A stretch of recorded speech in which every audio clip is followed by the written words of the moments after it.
we've been working together, oh my God, for 3 months? Has it been 3 months? Yeah, close to it. Okay, so you, in short, you came to me suicidal, orthorexic, right? Because you had, well, why don't you give it a description so if the listener kind of knows where we started? Okay. Yeah, I was struggling with binge eating disorder and orthorexia, like you said, and that kind of stems from a diagnosis I had received several years ago of having Hashimoto's, which is an autoimmune condition of the thyroid. And so in my head, through digging around on the internet, I was going to heal myself through food, and I carried it way too far by stripping my diet of gluten and all sugar, and I was basically down to eating probably 5 or 6 foods. And so that led to a binge eating disorder and a cycle that got me to a place where I was just done. I felt like I was just done, like you said, in not a good place. And then I found you. So this was, you just went through the holidays. You went through Christmas. Tell me, you had events and parties, and you pretty much had, I'm assuming, the typical American holiday experience. Candy canes, chocolates, cookies, pastries, the holiday Starbucks delicious, right? Yes. Right. Turkey, Thanksgiving, just the insane amount of availability to foods and highly palatable foods such as the sugar and all of that. You've spent so we haven't really talked in about a month, right? Right. Several weeks. So, yes, and last time we talked, you were like, Robin, it's over. I'm never going back. I made that like it clicked. It took a while. It wasn't that easy, right? You were like, oh my God, because you were like still overeating and having issues around, I feel like I'm getting, I'm so unhealthy, or, all of that battle, to get sucked back into, well, I could easily go back into removing gluten and sugar and all these things that I know will make me feel better emotionally, right? Right. However, that ultimately increased your urges to binge, which is increasing the urge to diet. I mean, it was a vicious cycle, right? Right. So here we are following up, and tell the listener give them a sense of what this was like, the holiday season was like after recovery. Oh, it was, man, it's almost indescribable. It's the first holiday I can remember probably in the past 3 or 4 years where I've just been free is the way to describe it. I haven't thought about food, obsessed about the weight I'm going to gain, and then obsessed about how am I going to get rid of it. I mean, usually Christmas would be spent searching the internet, scouring it for the next diet, the next quick fix, and there was just a complete freedom where I just didn't think about it. I listened to my body. I baked with my daughters. I set out, my grandma's antique candy dish full of candy, and that's a huge thing for me. I mean, I stopped doing that for the past, 5 years because, it was bad, and I didn't want that temptation. And I guess the biggest light bulb for me is that when you have that freedom and you stop with the good and bad, how you stop wanting. I think I've even told you that I felt like, I really wasn't even that hungry the last time that we talked. But, I had those bowls. I had all kinds of candy set out, and I told myself I could have it as much as I wanted whenever I felt that, I was truly hungry for it. And did I grab a couple things? Absolutely. Enjoyed every minute of it. But, then I would not even think about it. I would just go and walk on, and at the end of the week, most of the candy was still there. And it was funny because my daughters reacted the same way I did. Okay, so I think this right there, what you described is so significant to someone who is in the insanity, right? They can't even fathom having food, tempting food it goes against their food religion, right? Available and there, and the fact that you're not obsessing over it, the fact that when you eat it, you don't feel shame, you don't have the anxiety about it, you don't feel like you failed. The other thing that you didn't do, which I think is very important for the listener here to hear, is that you didn't pre-quantify how much you couldn't have prior to eating it. So you just said, if I feel like it, I'll have some. There's no concept of, I can only have one, I can only have two. You're not tiptoeing around anxiety. So when you had it, it was like you were looking for this internal satisfaction that had nothing to do with the mouth or the palate. Right. And then the other thing is, it did and it didn't. It wasn't like, there was no anxiety around it. So with that, there's no stress around, I ruined it, I failed, even if you ate too much, meaning you got to where you were beyond satisfaction into fullness, you probably didn't feel bad about it. You just said, it is what it is. I need to learn to listen better. I didn't do anything wrong, right? You didn't go into shame because, oh my God, I overate, the day is ruined, I have to binge. Right. And then tomorrow, it can't be here. So today I'm going to eat it all. I'm going to eat this whole thing of cookies that are meant for an entire family over a span of weeks. I'm going to have in one day because it needs to be gone, right? You didn't do any of that. You've done that in the past, right? Right. Oh, absolutely. Absolutely. And I've done that to my girls too.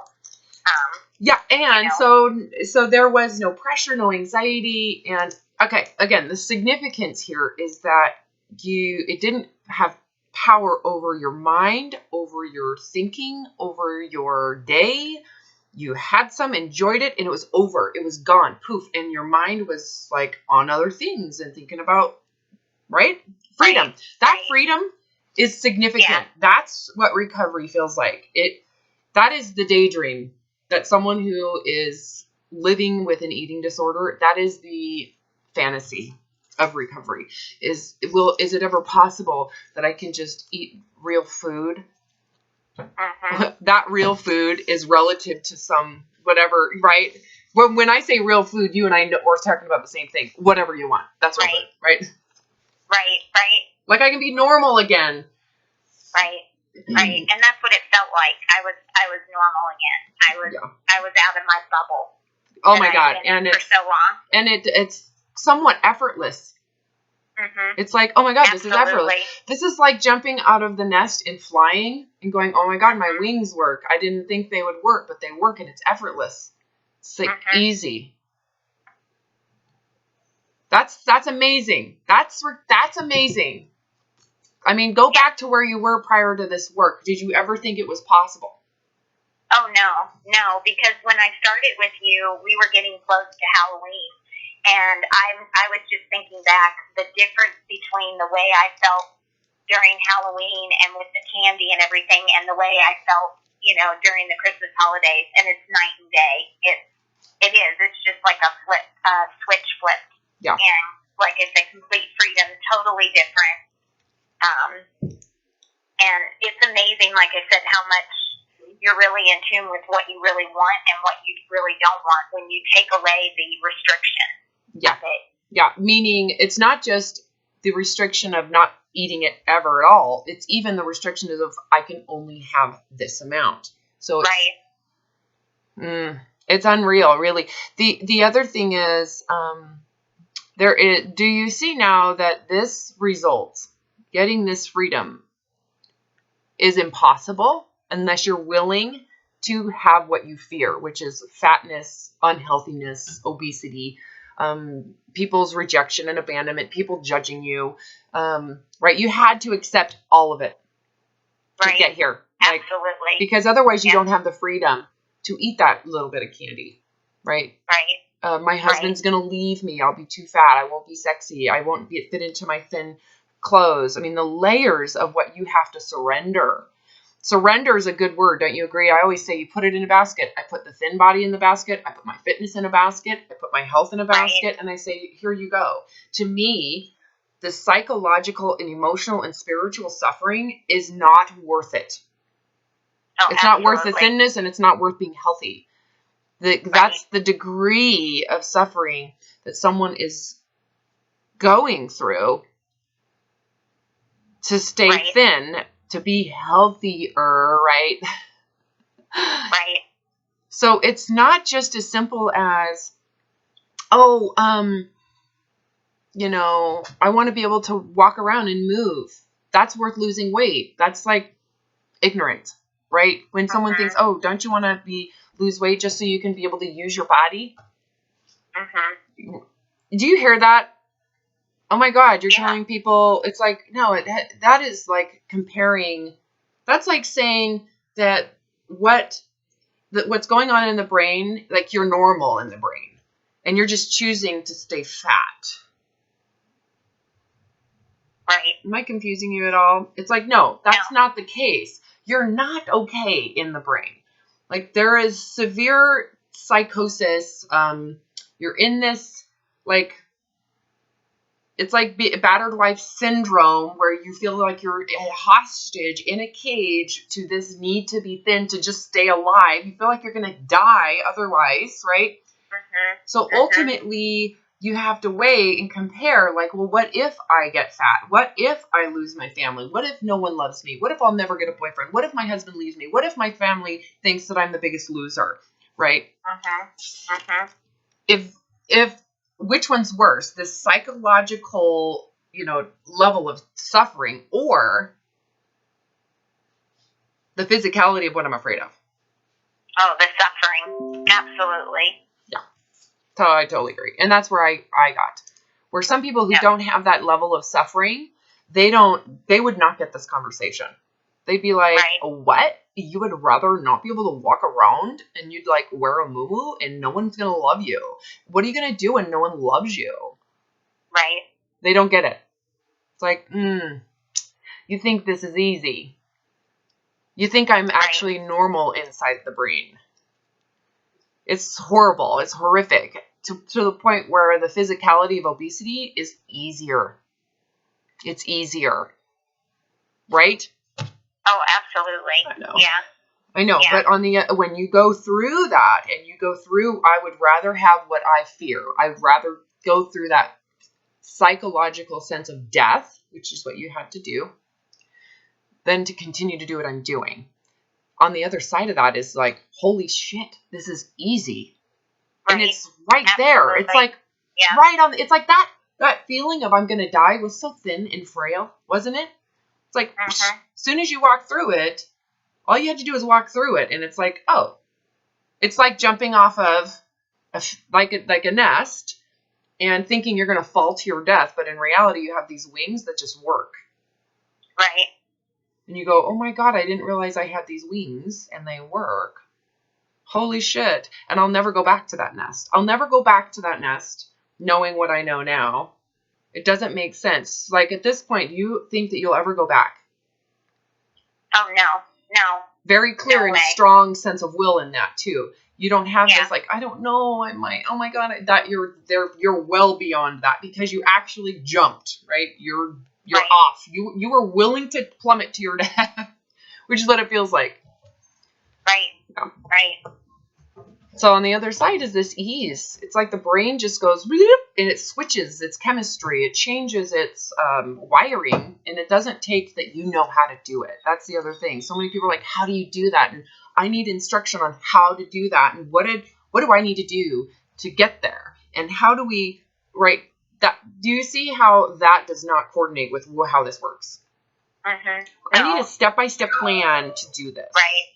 It's like, there is no step-by-step plan because you don't really know how to use what you have. It just exists. You have to kind of let go of your fear, jump into this, and realize that you're fine. You don't need, you didn't need all those bells and whistles and trinkets, and you didn't need all of that control and force, and your fear was really the problem. It was the fear that was the problem. Right. What is he barking at? Anyway, so is there anything you want to tell the listener before I stop recording? Just again, I say this every time we talk, but I mean, there's a way out. It's not a permanent thing. It's not something that's worth contemplating. As I was too. It's just like you said. it takes work. The recovery road's going to look different for everyone. Mm-hmm. But there's definitely a way out. I didn't think there was, and I just cannot believe within 3 months the way my life has changed. And I feel like a new person. Just amazing, and feel so thankful for so much that I've taken for granted. It's like I have a whole new set of eyes. But it's just amazing. So there is a way out, and there's something better. This is not it. You know, what you're in right now, that's not all there is. Life is better. I would agree. There's more to it than health, right? I mean, physical health, right? It's yes. Yeah. Can you even believe how quickly that just all went? Oh, it's amazing. I mean, it does feel sometimes like it's been a year or so, but yeah, it was. I think just things have changed so drastically. That's why it feels longer than it has been. But yeah. Yeah. Well, everybody said there's so many people that say, "Oh my God, I've been this way for so long. Is there ever a way for me to get out of it?" Do you see now that it has nothing to do with time? Right. No, nothing. Nothing to do with time. It has everything to do with how tightly you grip on this, on this coping mechanism, and how fearful you are to let it go. That's what determines the rate at which someone recovers, really. It has nothing to do with the years that you've been stuck here. It really doesn't. Right. It has to do with willingness to let go, willingness to feel like you're going to die, willingness to get past it, and totally accept your fears, permanent fears, right? That's the other thing. You had to accept the permanence in this. Oh, absolutely. If there was any hope for, oh my God, if I could lose weight still, you would never have gotten here. No. You know absolutely that. Absolutely not. Yeah. Okay, thank you so much for letting me share this. You're welcome.